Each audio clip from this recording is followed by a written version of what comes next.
Hey, what is up, guys? Chaos here, bringing you another episode of my Modern Warfare 3 custom class guide. So here we go, let's kick it off really quickly here. I have my 5th custom class, and I am running as my primary the FAD assault rifle. For my attachments, I am using the red dot sight and the suppressor. Obviously, since I have 2 attachments, I am running the attachments proficiency. And the reason for this setup is because the FAD's iron sights are pretty clear, but I feel the red dot sight is a little more beneficial than the iron sights themselves, and I feel that I could pick people off quicker with the red dot sight, so that's my reasoning for that. My suppressor is because I like to stay off the map a lot because I don't like being shot in the back because people see me on the map, so that's just the reason for the suppressor.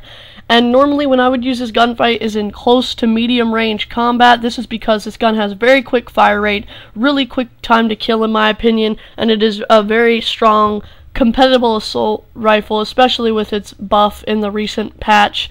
So I find it really good. It competes like a submachine gun, and I can outgun most submachine guns at medium distance with this rifle, and I can definitely compete with a lot of the assault rifles as well. So it almost makes it like a hybrid. So this gun is very, very useful in small to medium range maps.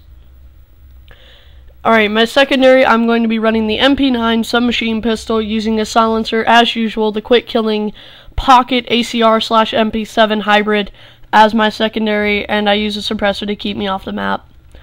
On my lethal, in this class I'm actually running Simtexes because this is my free-for-all class, and since I'm going to be using it in free-for-all on those small to medium range normal free-for-all maps, I'm normally going to be throwing grenades at the spawn points of which I know from memory. So I like to throw Simtexes because I can throw them directly on a spawn when I think someone's going to be spawning there, and they will totally walk into my grenade.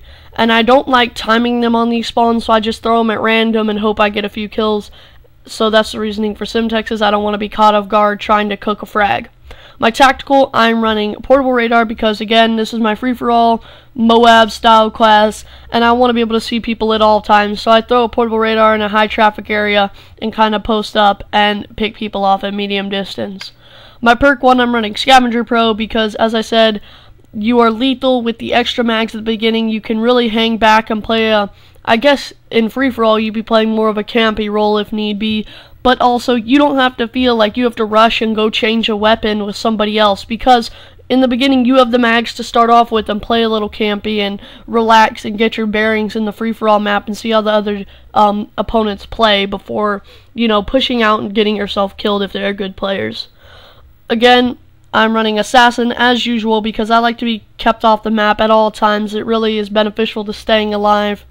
My perk 3, I'm running Sitrep Pro because it's not really to the benefit of seeing other people's equipment, but it does help because some people like to drop claymores and catch me off guard when I'm running around corners trying to evade people. I die by claymores a lot in free-for-all because I'm not running Stalker on most classes.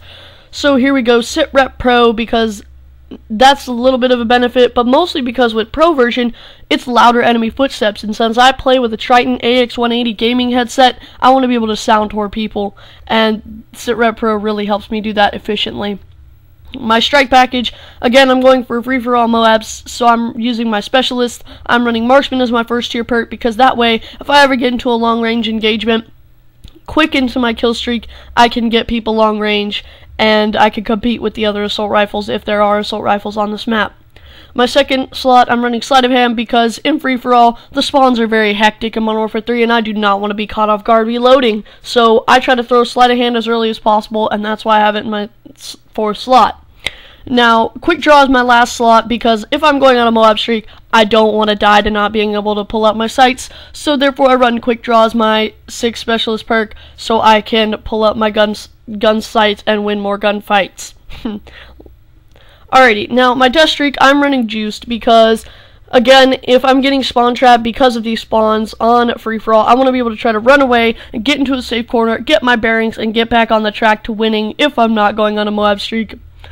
And I just wanted to let you guys know a little extra about my classes and how I play Modern Warfare 3. As you guys may know, I play more of a defensive style role when I play Modern Warfare 3. And the reason for that is I just don't like dying. So that's pretty much that. But one of my awesome subscribers, shout out to them, Vesta129, asks what sensitivity I play on. So here we go, I'm going to talk about that. I actually play on a 4 sensitivity. My sensitivity has fluctuated ever since I started playing the Call of Duty games, and really first-person shooters in general, Halo and all that. It was normally around 10 in Black Ops. It was around I think like a 7 or whatever in Halo, and that was because I was really on the move all the time. I was using submachine guns quite often, and I wanted to be able to get the quick motion where I could turn on people. But in Modern Warfare 3, with my slower play style, I want to be able to take off people long range. And having a higher sensitivity, those slight little motions kick my gun way too far to the left or to the right, and I lose a lot of my gunfights due to my accuracy. So I kick it down to like a 4, and I feel that this is quick enough where if I'm using a submachine gun, I can turn on people and drop them, but it's also slow enough where I could take people on long range. So I hope you guys enjoyed episode 5 of my custom class guide. And if you did like it, please leave a like because I really appreciate it and it helps the video a lot. Peace.